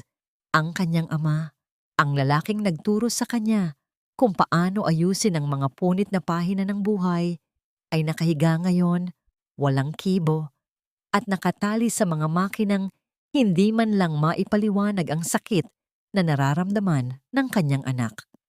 Huwag kang mag-alala. Mahal. I've talked to the billing department. Ako na ang bahala sa lahat ng gastusin. Ang boses ni Marco ay malambing, puno ng kunwaring katatagan, habang marahan nitong hinahaplos ang balikat ni Maribel. Sa bawat pagdampi ng mga daliri nito, naramdaman ni Maribel ang isang matinding pagnanais na sumigaw, na itulak ito palayo, at isumbat ang lahat ng perang ninakaw nito. Perang dapat sana ay pambayad sa lunas na ito. Ngunit nanatili siyang tahimik. Ang kanyang lalamunan ay tuyong-tuyo, at ang bawat paghinga niya ay tila may kasamang bubog. Sa gilid ng kanyang paningin, nakita niya si Lucy. Nakatayo ito sa paanan ng kama, may hawak na panyo at nagpapahid ng mga luhang alam ni Maribel na kasing peke ng mga alahas na suot nito. Ang gintong kwintas na binili ni Marco gamit ang pera ni Tatay Lito ay kumikinang sa ilalim ng malamig na ilaw ng ospital, tila isang mapanuyang mata na nakatitig sa kanya. Ate, magpahinga ka muna. Kami na muna ni Marco rito, sabi ni Lucy. Ang boses ay puno ng asukal, ngunit may pait na naiiwan sa pandinig. Lumabas si Maribel ng silid, hindi dahil sa pagod, kundi dahil sa takot na baka hindi na niya mapigilan ang sarili. Sa dulo ng pasilyo, malapit sa vending machine, nakita niya ang isang pamilyar na anino, si Elijah. Hindi ito lumapit ng husto. Nanatili ito sa dilim. Ang mga mata ay tila nagbababala. Nang dumaan si Maribel sa tabi nito, naramdaman niya ang mabilis na pagdaos-dos ng isang maliit at malamig na bagay sa loob ng kanyang palad. Isang recording device. Ang huling pahina ng kanilang kasinungalingan. Bulong ni Elijah. Ang boses ay halos hangin lamang bago ito dahan-dahang naglakad palayo. Tila isang estrangherong nagkataon lang na nandoon. Nang gabing iyon, ang bahay nila ay napuno ng bango ng nilulutong pagkain. Naghanda si Aling Remedios ng isang espesyal na hapunan. May lechon kawali, pansit, at ang paboritong kare-kare ni Tatay Lito na tila ba isang selebrasyon sa gitna ng paghihingalo ng matanda. Kailangan nating kumain ng mabuti, sabi ni Aling Remedios habang inilalagay ang malaking serving ng kanin sa pinggan ni Maribel. Sa makalawa ay kasal na. Dapat ay may lakas ka, Maribel. Sayang naman ang lahat ng paghahanda namin kung magmumukha kang lanta sa harap ng altar. Ang bawat kalansing ng kutsara at tinidor sa pinggan ay tila isang hudyat ng nalalapit na pagsabog. Nakaupo si Marco sa kabisera. Tila siya na ang may-ari ng bahay, habang si Lucy ay panay ang pagsipsip sa sarsa ng kare-kare. Walang pakialam sa pighati ng kanyang kapatid. Napakasarap ng pagkain ngayong gabi, Aling Remedios, sabi ni Maribel. Ang kanyang boses ay kalmado, isang bagay na nagpatigil sa pagnguya ni Marco. Siguro dahil ito na ang huling pagkakataon na magkakasama tayo sa mesang ito na ganito, na tila ba walang itinatago sa isa't isa. Bahagyang nabulunan si Lucy. Mabilis itong uminom ng tubig, habang si Marco ay dahan-dahang ibinaba ang kanyang tinidor. Ang tensyon sa loob ng silid ay naging kasing bigat ng tingga. Anong ibig mong sabihin, mahal? Tanong ni Marco. Ang kanyang mga mata ay naniningkit. Muling lumalabas ang bagsik na pilit nitong itinatago sa likod ng ngiti. Ang ibig kong sabihin, Marco, ay ang mga aklat, sagot ni Maribel, habang tinititigan ng diretso ang kanyang nobyo. Ang bawat pahina ay may katapusan, at ang bawat kwento, gaano man kaganda ang pagkakasulat, ay may katotohanang lalabas din Sa huli, isang nakabibinging katahimikan ang sumunod. Tanging ang ugong lamang ng lumang electric fan ang naririnig sa paligid. Ang hapunan na dapat ay puno ng saya ay naging isang madilim na ritual ng paghihintay. Matapos ang pagkain, habang nag-aayos si Maribel ng mga gamit sa kanyang silid, narinig niya ang mabibigat na hakbang sa hagdanan. Hindi ito ang magaan na hakbang ni Lucy. Ito ay ang hakbang ng isang hayop na nagugutom at nanganib.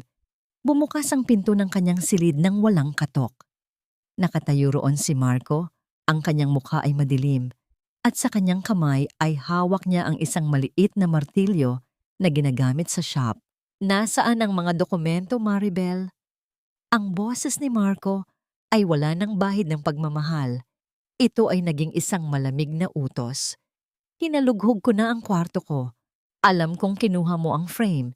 Ibigay mo sa akin ang special power of attorney at ang titulo ng lupa. Ngayon din. Lumapit si Marco. Bawat hakbang ay tila isang pagyanig sa mundo ni Maribel. Huwag mong subukan ang pasensya ko. Para sa atin din ang ginagawa ko. Huwag mong hayaang masaktan kita bago pa man tayo makarating sa altar. Napasandal si Maribel. Sa kanyang mesa, ang kanyang kamay ay mahigpit na nakahawak sa recording device sa loob ng kanyang bulsa. Ang takot ay naroon, ngunit mas matindi ang apoy ng galit na ngayon ay tuluyan ng nag-aapoy sa kanyang dibdib. Ibigay mo sa akin ang mga papel, Maribel, bago ko tuluyang makalimutan na asawa kita sa makalawa. Ang boses ni Marco ay hindi na ang boses ng lalaking pinangakuan ni Maribel ng kanyang buong buhay. Ito ay naging isang malat at nakapapawing tinig ng isang estranghero. Puno ng puot at pagmamadali. Ang martilyong hawak nito ay dahan-dahang itinatama sa palad ng kanyang kabilang kamay.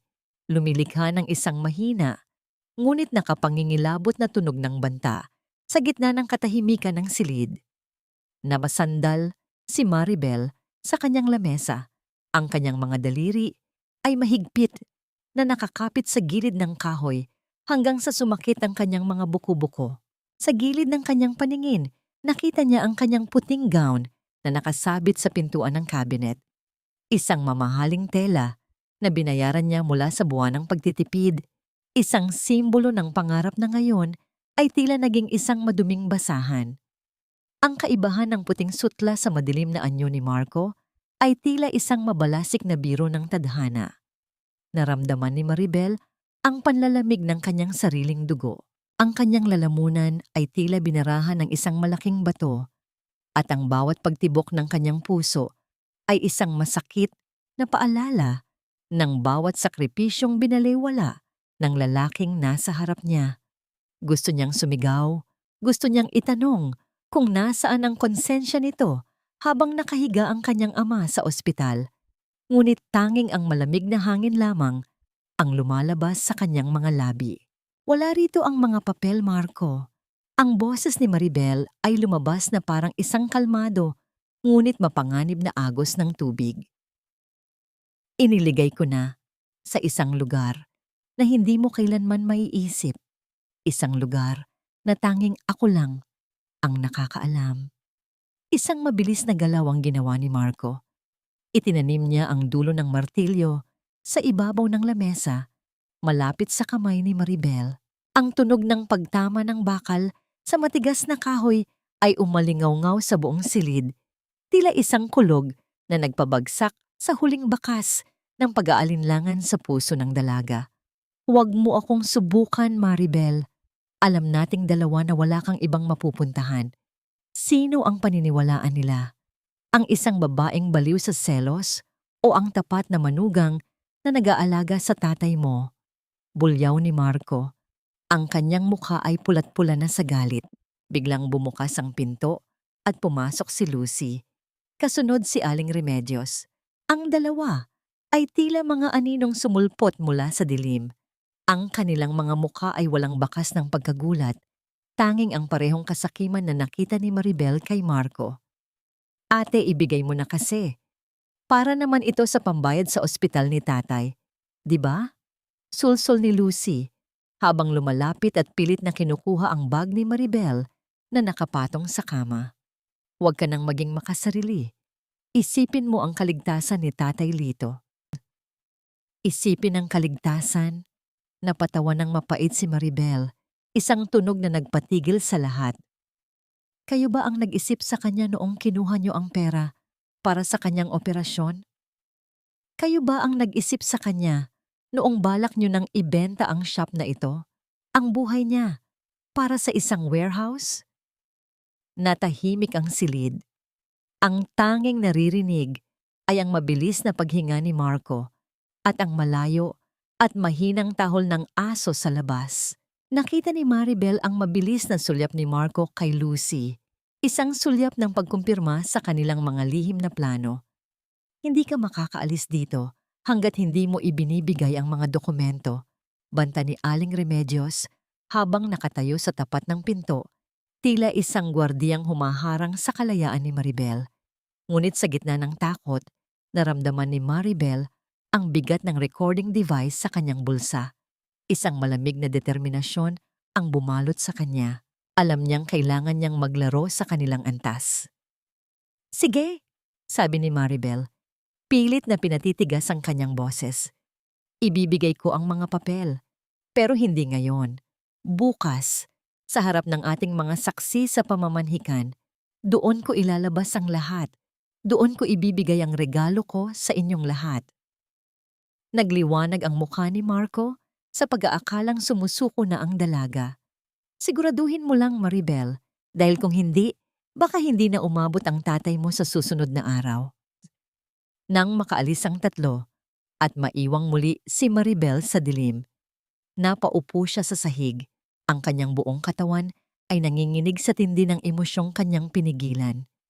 Tumingin siya sa bintana at nakita ang isang mabilis na kislap ng ilaw mula sa labas. Ang sasakyan ni Elijah, ang tanging kanlungan niya sa gitna ng unos. Kinuha niya ang kanyang notebook at sinimulang isulat ang huling mga detalye para sa bukas. Ito na ang huling pahina, ang huling selyo. Bukas, hindi isang kasal ang magaganap, kundi isang paglilitis na hinding-hindi nila malilimutan. Hanggang saan ang hangganan ng kasakiman bago nito tuluyang lamunin ang huling bakas ng pagkatao ng isang pamilya? Ang sikat ng araw na pumasok sa bintana ng kanilang lumang bahay ay tila isang malupit na biro. Ito na ang araw ng pamamanhikan, ang araw na dapat ay puno ng pag-ibig at pagkakaisa. Ngunit para kay Maribel, ito ang araw ng pagtutuos. Ang amoy ng sariwang bulaklak at ang bango ng nilulutong pagkain ni Aling Remedios ay humahalo sa amoy ng lumang papel sa kanyang shop, lumilikha ng isang kakaibang timpla ng ligaya at pighati. Nakatayo si Maribel sa harap ng salamin, suot ang isang simpleng puting damit. Ang kanyang mukha ay maputla, ngunit ang kanyang mga mata ay may ningning na hindi pa nakikita ni Marco kailanman. Isang ningning ng isang taong wala ng takot na mawalan dahil nahanap na niya ang katotohanan. Sa ilalim ng kanyang suot, malapit sa kanyang dibdib, naroon ang recording device at ang mga dokumentong nakuha niya mula sa likod ng frame. Ate, ang ganda mo ngayon. Pumasok si Lucy sa silid. Suot ang kanyang pinakamagandang ngiti at ang pulang kwintas na tila isang mantsa sa kanyang leeg. Excited na si Marco sa baba. Marami ng bisita, pati ang mga ninong at ninang na kinuha niya. Salamat, Lucy, sagot ni Maribel. Ang kanyang boses ay kalmado, na parang dagat, bago ang isang malakas na bagyo. Handa na rin ako. Handa na akong ibigay ang nararapat sa inyong lahat. Pagbaba ni Maribel sa sala, sinalubong siya ng masayang bati ng mga kamag-anak at kaibigan. Nakaupo si Marco sa kabisera, tila isang hari, habang si Aling Remedios ay abalang-abala sa pag-aasikaso sa mga bisita.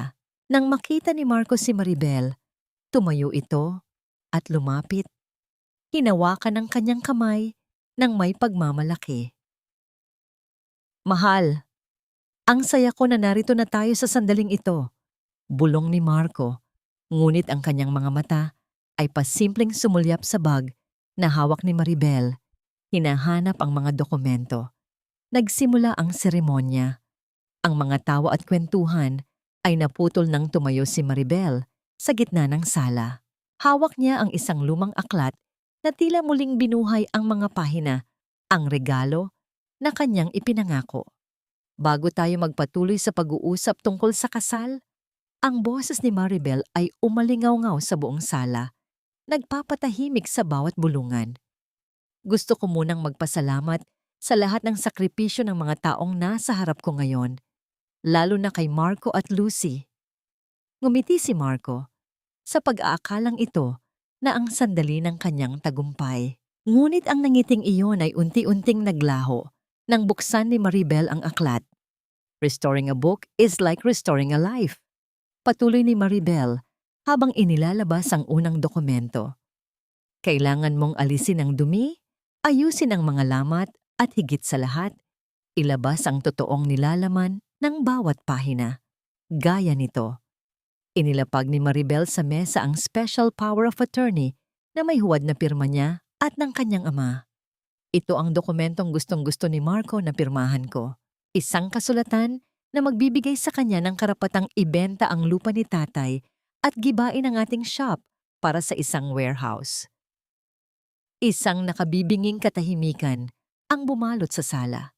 Ang mukha ni Aling Remedios ay naging kasing puti ng pader, habang si Lucy ay napaatras ng bahagya. Ano bang pinagsasabi mo, Maribel? Nagbibiro ka ba? Pilit na tawa ni Marco. Ang kanyang boses ay nanginginig na sa kaba. Baka stressed ka lang talaga sa sakit ni Tatay Lito. Hindi ito biro, Marco, sagot ni Maribel. Sa isang mabilis na galaw, kinuha niya ang recording device mula sa kanyang bulsa at pinindot ang play. Ang boses ni Marco at Lucy mula sa nakaraang gabi ay umalingaw-ngaw sa buong silid. Ang bawat salita ng kanilang pagtataksil, ang tawanan tungkol sa tangang hagdanan, at ang plano nilang pagtakas pagkatapos makuha ang pera. Lahat ay narinig ng bawat taong naroon. Ang mga bisita ay nagsimulang magbulungan, ang mga mukha ay puno ng pandidiri at galit. Si Marco ay sumugod para agawin ang device, ngunit bago pa siya makalapit, bumukas ang pinto ng bahay. Pumasok si Elijah Serrano, kasunod ang isang opisyal mula sa bangko at isang abogado. Ang kanyang tindig ay matikas at ang kanyang mga mata ay nakatuon lamang kay Marco. Mr. Sandoval, your transactions have been flagged. Ang boses ni Elijah ay malamig at puno ng awtoridad. Ang perang inilipat mo sa account ni Lucy ay na-trace na. At ang kontrata mo sa warehouse? It's void, dahil ang titulong hawak mo ay hindi orisinal. Naramdaman ni Maribel ang bigat na nawala sa kanyang dibdib. Pinanood niya si Marco na pilit na nagpapaliwanag, si Lucy na umiiyak at nagmamakaawa, at si Aling Remedios na hindi na malaman kung saan titingin sa tindi ng kahihiyan. Ang bawat masamang salitang binitawan nila sa kanya ay tila bumalik sa kanila ng 10 ulit. Umalis na kayo sa bahay na ito. Ang tinig ni Maribel ay hindi na nanginginig. Ito ay puno ng dignidad. Hindi lang pera ang ninakaw nyo. Ninakaw nyo ang tiwala ng isang pamilya. Ngunit hinding-hindi nyo makukuha ang aming dangal. Habang hinihila palabas ng mga kamag-anak si Marco at ang kanyang ina, lumingon si Lucy kay Maribel. Ang mga mata ay puno ng pait. Sana ay masaya ka na, ate. Sinira mo ang buhay ko. Hindi ko sinira ang buhay mo, Lucy, sagot ni Maribel habang nakatingin sa kapatid na itinuring niyang tunay. Ikaw ang pumili ng landas na ito. At ngayon, oras na para harapin mo ang bawat pahina ng kasinungalingang isinulat mo. Naiwan si Maribel sa gitna ng sala, hingal na hingal ngunit malaya. Lumapit sa kanya si Elijah at marahang ipinatong ang kamay sa kanyang balikat. Isang hawak na hindi humihingi, kundi nagbibigay ng lakas. Ngunit sa gitna ng kanilang tagumpay, tumunog ang telepono ni Maribel. Isang tawag mula sa ospital. Sa pagkakataong ito, hindi ka ba ang naramdaman niya, kundi isang panalangin na sana ay may pagkakataon pa siyang ipakita sa kanyang ama na maayos na ang lahat. Ang ingay ng mga usap-usapan ng mga kapitbahay sa labas ng kanilang bakod ay unti-unting humina. Tila isang papalubog na koro ng mga tinig na napalitan ng isang malalim at mapayapang katahimikan. Nakatayo si Maribel sa gitna ng kanilang sala. Pinagmamasdan ang mga bakas ng nagdaang gulo. Isang tumba-tumbang upuan, ang mga bulaklak na nalagas sa sahig, at ang amoy ng insenso na tila naglilinis sa bawat sulok ng bahay mula sa laso ng kataksilan. Wala na sina Marco, Lucy at Aling Remedios. Ang kanilang paglisan ay hindi naging tahimik. Puno ito ng mga sigaw ng pagmamaang-maangan, mga hikbi ng pekeng pagsisisi, at ang matinding kahihiyan na bumalot sa kanila nang makita ang mga pulis na naghihintay sa labas. Dala ang mga reklamo ng pandaraya at estafa na inihanda ni Elijah. Ang hiya na palaging kinatatakutan ni Maribel ay hindi sa kanya dumapo, kundi sa mga taong sadyang pumatay sa kanyang tiwala. Naramdaman ni Maribel ang isang kamay na marahang dumampi sa kanyang balikat. Hindi na siya nagulat. Ang bango ng pamilyar na pabango ni Elijah ay sapat na para bigyan siya ng kapanatagan. Tapos na, Maribel. Ang bawat pahinang pinunit nila ay muli na nating naidikit. Ang boses ni Elijah ay mababa, puno ng isang uri ng paggalang na matagal nang ipinagkait kay Maribel. Salamat, Elijah. Kung hindi dahil sa'yo, baka hanggang ngayon ay nakatali pa rin ako sa kanilang mga kasinungalingan, sagot ni Maribel habang nakatingin sa kanyang mga kamay na sa wakas ay tumigil na sa panginginig. Mabilis silang tumuloy sa ospital. Ang bawat pag-ikot ng gulong ng sasakyan ni Elijah sa kalsada ay tila isang tibok ng puso na puno ng pag-asa. Nang makarating sila sa silid ni Tatay Lito, sinalubong sila ng isang himala. Ang kanyang ama ay gising na, ang mga mata ay bukas, at nakatingin sa bintana kung saan sumisilip ang sikat ng araw. Lumapit si Maribel at kinuha ang nanghihinang kamay ng kanyang ama. Tay, wala na sila. Ligtas na ang shop. Ligtas na ang lupa natin. Hindi na nila tayo masasaktan.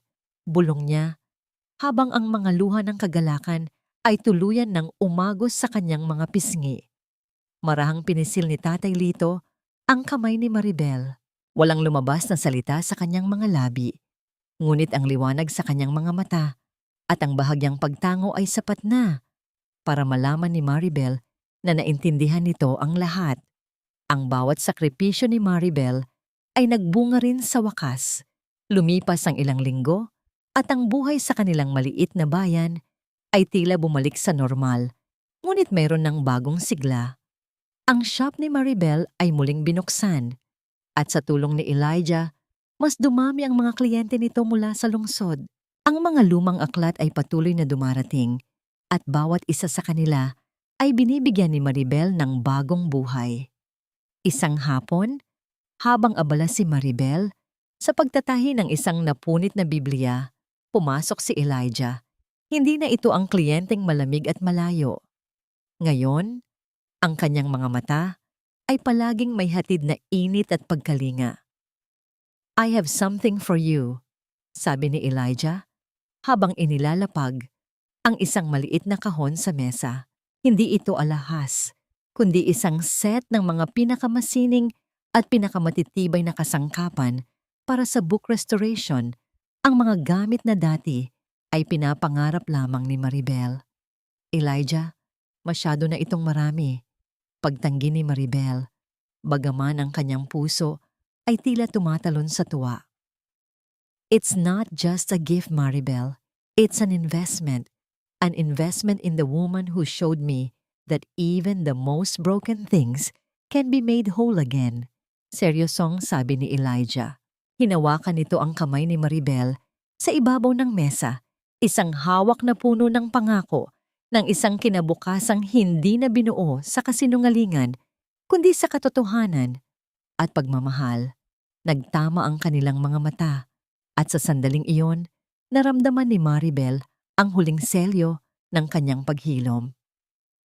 Ang kanyang kwento ay hindi natapos sa isang marangyang kasal, kundi sa pagkakahanap ng sarili niyang lakas at sa pagkakaroon ng isang taong tunay na nagpapahalaga sa bawat pahina ng kanyang pagkatao. Sa labas, ang araw ay unti-unting lumulubog, nagbibigay ng gintong liwanag sa buong shop.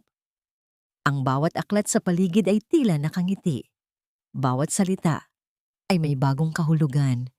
Ang kadiliman ay lumipas na, at ang bukang liwayway na dala ng katotohanan ay narito na para manatili.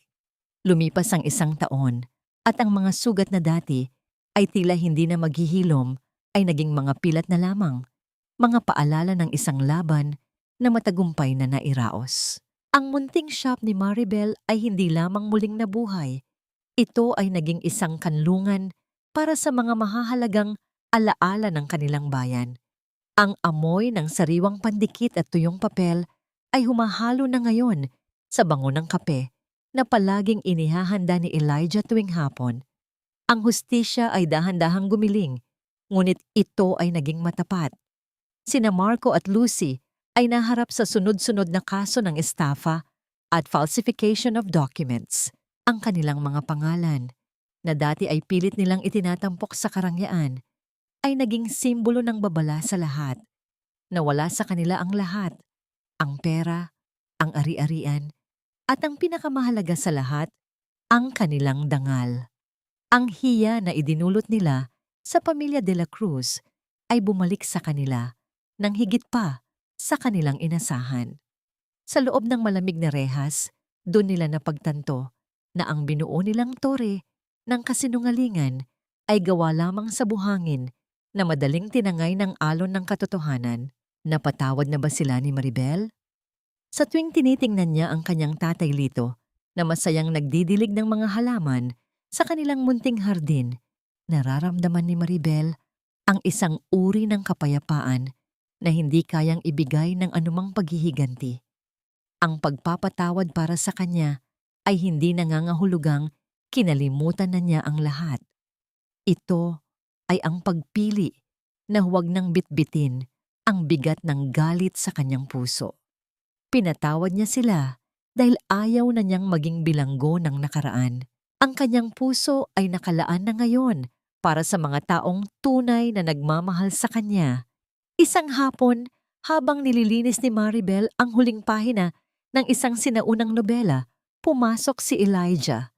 Hindi ito nagsalita. Sa halip ay tumayo lamang ito sa kanyang likuran at marahang ipinatong ang kanyang baba sa balikat ni Maribel. Naramdaman ni Maribel ang init ng katawan ni Elijah, ang marahang paghinga nito na tila isang oyayi sa kanyang pandinig. "You've done a great job, Maribel. Not just with the books, but with everything," bulong ni Elijah, habang ang kanyang kamay ay dahan-dahang humawak sa kamay ni Maribel na may hawak na pinsel. Humarap si Maribel sa kanya. Ang kanilang mga mukha ay iilang pulgada na lamang ang layo. Sa mga mata ni Elijah, nakita ni Maribel ang isang kinabukasan na puno ng katapatan.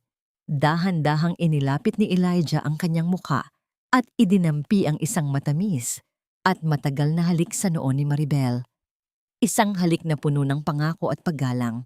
Ang mahalagang aral na iniwan ng kwentong ito sa lahat ng nakinig ay simple lamang. Ang buhay ay parang isang lumang aklat. May mga kabanata na mapait, may mga pahina na punit-punit, at may mga bahaging tila hindi na natin kayang basahin dahil sa tindi ng sakit. Ngunit tandaan, tayo ang may hawak ng panulat. May kakayahan tayong ayusin ang mga punit, burahin ang mga maling salita, at sumulat ng isang bagong simula. Ang katotohanan ay maaring masakit sa simula, ngunit ito lamang ang tanging paraan upang tayo ay tunay na makalaya at makahanap ng tunay na kaligayahan. Sa huli, nahanap ni Maribel ang kanyang tunay na restoration, hindi ng mga aklat, kundi ng kanyang sariling kaluluwa. Ang kanyang kwento ay hindi natapos sa isang simpleng happy ending, kundi sa isang matatag na panimula ng isang buhay na puno ng kulay, katotohanan at pag-ibig.